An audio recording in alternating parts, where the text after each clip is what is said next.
Hi viewers, எப்படி இருக்கீங்க?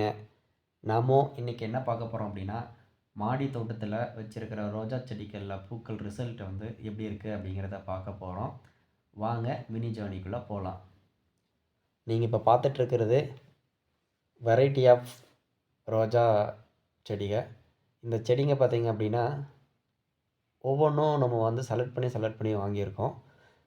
இது ஒரு செடி வாங்குறதுக்கு அரௌண்டு நான் 2லேருந்து 3 வாரம் சுற்றுவேன்.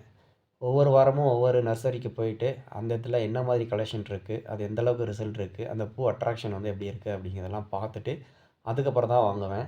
சில பேர் வந்து அந்த பூக்கள் வந்து இது இந்த கலர், அந்த கலர் அப்படின்னு சொல்லிட்டு நம்மள ஏமாத்தி வித்துருவாங்க. ஆனா, அது வந்துட்டு நம்ம பூக்கள் விடும்போது பார்த்தீங்கன்னா, வேற மாதிரி கலர்ஸ் வரும். ஸோ, அதனால நம்ம புடிச்ச மாரி கலர் வாங்கணும் அப்படின்னா, அந்த பூக்கள் இருக்கிற செடிய வாங்கிட்டு வரணும். பட் அதிலேயே வந்து கட் பிளான்ட்லாம் இருக்கும். எப்படி அப்படின்னா, அந்த அடியில் தண்டிலேருந்து வர குருத்துலேருந்து பார்த்தீங்கன்னா, ஒரு டிஃப்ரெண்ட் கலர் இருக்கும்.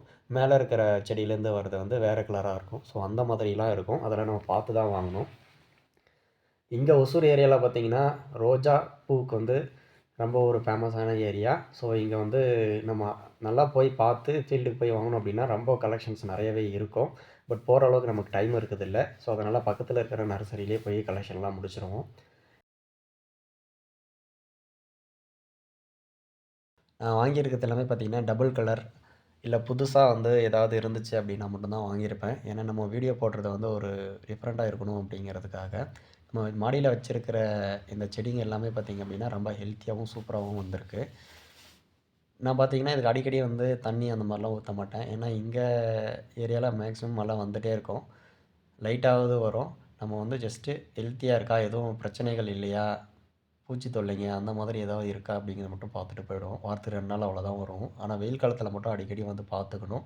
ஏன் அப்படின்னா தண்ணி ஊத்துறது, ப்ளஸ் வந்து பூச்சிங்க தாக்கம் வந்து ஜாஸ்தியா இருக்கும். அத பார்த்துறணும். இல்ல அப்படின்னா 2 நாள் விட்டீங்க அப்படின்னா, 3வது நாள் வந்து உங்க செடியே காணாம போயிடும். எல்லாத்தையும் சாப்பிட்டு காலி பண்ணிடும். இல்ல பூச்சிங்க வந்து நோய் தாக்கிட்டு, அதன் மூலியமா வந்து செடி காயறதுக்கும் வாய்ப்பு இருக்கு. ஸோ, அதனால கொஞ்சம் கவனமா பார்த்துக்கணும். மாடி தோட்டத்தில வைக்கிற செடி அப்படிங்கிறது கொஞ்சம் கேர் வந்து ஜாஸ்தியா எடுக்கணும். எனக்கு சூப்பராவே வந்திருக்கு.